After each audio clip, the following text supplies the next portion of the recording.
How to recover your H&R Block account. Let's get started. First, launch your preferred browser.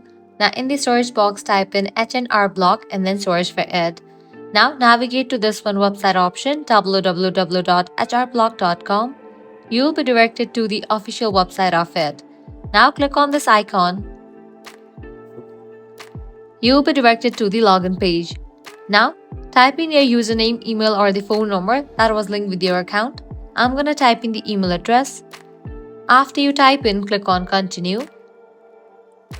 As you have forgotten your password, you can use your phone number or your email address to log in. Just select the option of your choice. Now you will be receiving code in the email address or the phone number. So go ahead and check. Type in the code.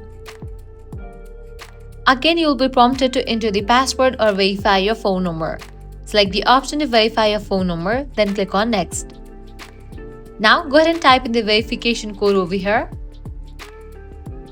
And with that, your account will be recovered. So this way you can easily recover your H&R Block account.